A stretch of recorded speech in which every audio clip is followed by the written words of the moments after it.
Excellence, vous recevez ce matin une délégation de la diaspora africaine à travers le monde venant des États-Unis, d'Amérique pour l'essentiel, mais aussi d'Europe, d'Asie, d'Afrique et d'Australie. Excellence, Monsieur le Président, parmi la délégation, nous avons 3 Burkinabés, 3 de nos compatriotes qui ont accepté donc accompagner nos amis pour venir découvrir notre cher et beau pays, le Burkina Faso. Et ce matin, pour ce face-à-face, nous allons donner la parole à la présidente de l'association, puisqu'ils sont réunis au sein d'une association, African Diaspora Development Institute, ADDI. Mesdames, Messieurs, je vais inviter Dr Arikana Kimbori Kwa. Elle est la présidente de ADDI pour son allocution. Please. Being here in the country of the upright man is a dream come true. To President Traoré, Excellence, Monsieur le Président Ibrahim Traoré, être ici sur la terre du Burkina Faso aujourd'hui est vraiment un rêve qui se réalise. La terre du Thomas Sankara. Et nous voyons en vous la réincarnation du capitaine Thomas Sankara. Et nous sommes convaincus que vous êtes là, achevez le travail qu'ils ont déjà commencé. Le travail qu'ils ont commencé dans les années 60, quand ils ont formé l'organisation de l'Union africaine pour donner une voix à l'Afrique et pour unir l'Afrique. Excellence, Monsieur le Président, nous pensons que ce qui se passe aujourd'hui dans le Sahel, au Mali, au Niger et au Burkina Faso, ce ne sont pas des coups d'État, mais une révolution. Une révolution pour unir l'Afrique. Et l'Afrique doit s'unir. Et nous sommes convaincus que cette révolution va aller au-delà des frontières du Sahel. Monsieur le Président, vous nous avez démontré qu'il est possible de chasser l'oppresseur pour sauvegarder la terre de nos ancêtres pour nos enfants. Nous sommes là aujourd'hui, Monsieur le Président, pour 3 missions. La première mission qui nous amène aujourd'hui, c'est que, Monsieur le Président, je vous amène avec moi une délégation de descendants de la diaspora. Parmi eux, il y a des descendants des Africains qui étaient arrachés à l'esclavage depuis déjà près de 400 ans. Parmi eux, il y a aussi des Africains qui vivent à l'extérieur, aux États-Unis, en Australie, en Europe, dans les Caraïbes, en Amérique latine et dans plusieurs d'autres pays africains. Parmi ceux de la diaspora, il y en a ici ce matin qui, c'est leur première fois de fouler le sol africain. Ils amènent avec eux l'esprit de leurs ancêtres dont on a arraché à l'Afrique pendant près de 400 ans. Ils ramènent leurs esprits pour qu'enfin ils se reposent en paix dans la terre du Burkina Faso de Thomas Sankara. La deuxième raison pour laquelle nous sommes là, Monsieur le Président, c'est pour vous apporter notre soutien et dire que nous sommes avec vous.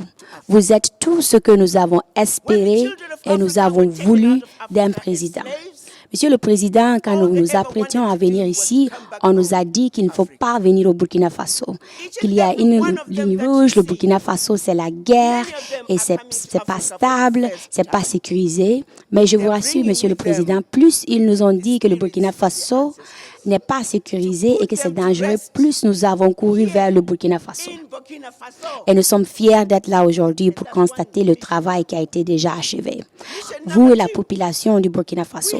Alors c'est normal et c'est notre responsabilité d'être là ce matin pour vous dire, Monsieur le Président, que nous sommes là, nous vous supportons, nous sommes avec vous et nous sommes capables et nous sommes compétents et nous voulons aider.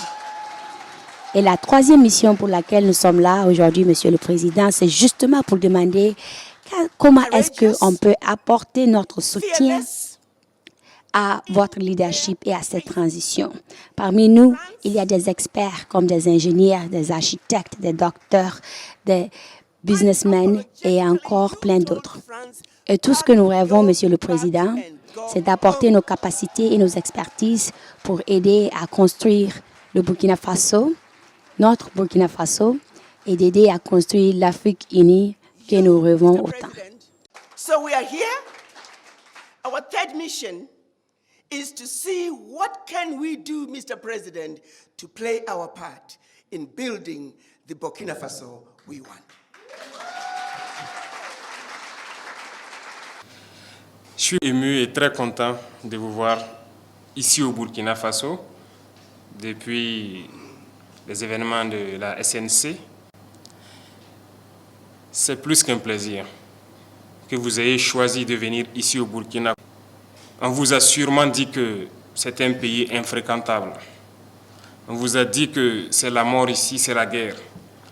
Il n'y a que du négatif. On a peint le Burkina en noir. Ici, il ne coule que le sang, les armes. C'est ce qui se dit ailleurs. Dieu merci, vous êtes bien arrivés. Vous avez pu être à Bobo-Dioulasso, vivre avec nous notre culture, ce qui nous lie, nous, Africains. Vous avez pu communier avec beaucoup d'autres nationalités qui sont venues fêter avec nous. Tout s'est très bien passé. Vous êtes à Ouagadougou et j'espère que vous êtes très bien accueillis, très bien logés et que vous arrivez à communier avec vos frères ici. C'est un message important que vous envoyez à tout le monde. Et à présent, vous serez les ambassadeurs de ce message-là quand vous retournerez chez vous. Que le Burkina est bien fréquentable. Nous vivons au Burkina Faso. Ce qu'ils veulent faire croire, ça, ce n'est pas le Burkina. C'est ce qu'ils dessinent pour amener les gens à fuir le Burkina. Et c'est toute l'Afrique qu'ils dépeignent comme ça. Pour eux, l'Afrique, c'est la misère. L'Afrique, c'est la famine. L'Afrique, c'est la guerre. Qui est responsable de ces guerres? Nous avons besoin de nous unir. Mais ils ont toujours été là pour nous diviser, pour pouvoir mieux régner. L'esclavage, nos ancêtres l'ont vécu. Jusqu'aujourd'hui, nous en avons marre dans nos chairs. Mais ça continue. Nos grands-pères étaient déportés, torturés. Et encore, quand ils avaient leur guerre, on a été les soutenir.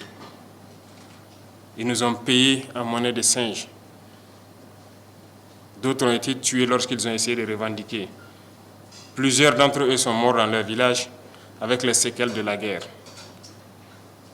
On n'a jamais reconnu le travail de l'Africain. Notre mission, c'est d'abord d'éveiller l'Afrique. Et qui mieux que vous, de la diaspora, pour faire comprendre ce que c'est que l'Afrique.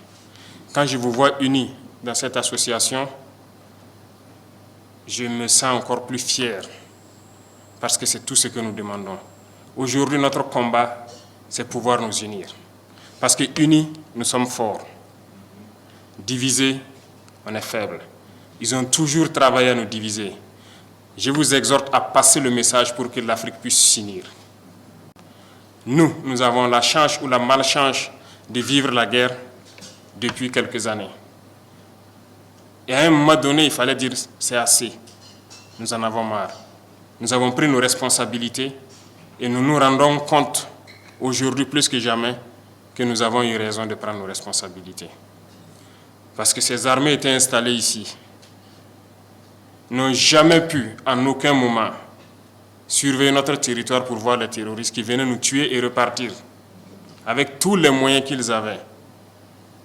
Et lorsque nous nous avons demandé de partir, aujourd'hui nous avons pu acquérir un bon nombre de moyens qui nous permettent de faire notre guerre et d'éloigner la menace et de l'endiguer, je dirais. Nous avons pu équiper nos forces et reconstituer nos armées. Ça ne les plaît pas. Forcément, ils vont créer d'autres schémas. Mais nous sommes là et nous tiendrons grâce à vous qui êtes loin et qui nous soutenez.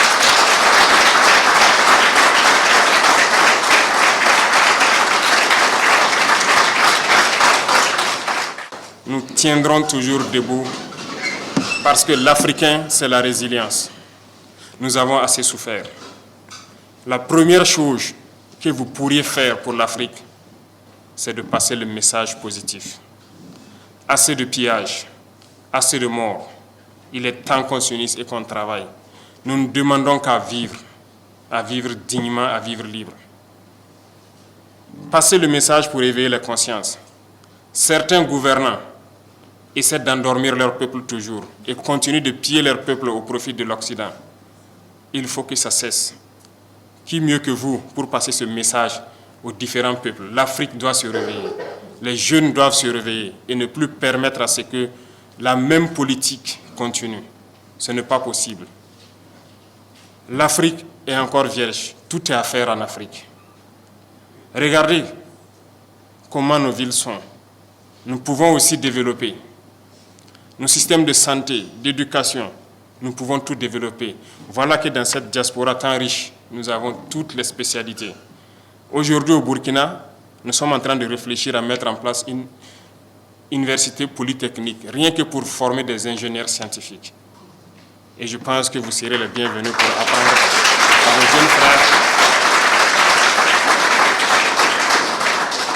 Parce que tant que nous ne formerons pas la jeunesse à ce que nous puissions nous-mêmes produire et transformer ici sur place, nous resterons toujours esclaves. La souveraineté, c'est tout un ensemble. Nous sommes en train de nous battre pour l'autosuffisance alimentaire. Ceux-là qui peuvent investir dans l'industrie agroalimentaire pour transformer nos produits ici, vous êtes les bienvenus. Nous produisons tout ici. Tout pousse sur nos sols. On a tout expérimenté au bout d'1 an et quelques. Tout pousse au Burkina. Ceux qui veulent investir dans l'agriculture sont les bienvenus. Ceux qui veulent investir dans la transformation sont les bienvenus. L'éducation, nous voulons transformer l'école. Parce que le formatage que nous vivons actuellement, c'est depuis l'école. Ils nous ont canalisés, de sorte que les intellectuels, pour la plupart, ne peuvent pas réfléchir, sortir des sillons qu'ils ont tracés. Dieu merci, les consciences sont en train de s'éveiller. On a besoin de plus, on a besoin de changer le système éducatif. Vous êtes les bienvenus. Et il y a beaucoup d'autres chemins. Ils étaient en train de piller nos richesses. Aujourd'hui, nous sommes en train de reprendre le contrôle. Et nous n'allons plus jamais laisser nos richesses piller parce que nous avons envie de vivre, nous avons envie de voir nos enfants soignés, éduqués, grandir en paix et vivre dans un environnement sain. Donc, nous sommes ouverts et vous serez les bienvenus en Afrique pour développer votre continent, pour unir votre continent et passer le message de cette unité. C'est très important. Continuez à passer le message pour que les jeunes se réveillent, qui ne nous laissent plus, nous dirigeants, faire d'eux les esclaves pour les autres. Ça ne doit pas être permis. Il y a certains pays aujourd'hui où nous avons envie de passer des messages. Mais je pense que vos voix portent encore plus. Parce que vous êtes des ambassadeurs partout où vous êtes, que ce soit en Amérique, en Europe, aux Caraïbes. Vous êtes des ambassadeurs. Et quand vous parlez, ça peut réveiller. Et je vous exhorte à parler. C'est la mission que je vous confie pour réveiller le continent. Bon séjour à vous. Que Dieu vous accompagne. Merci beaucoup.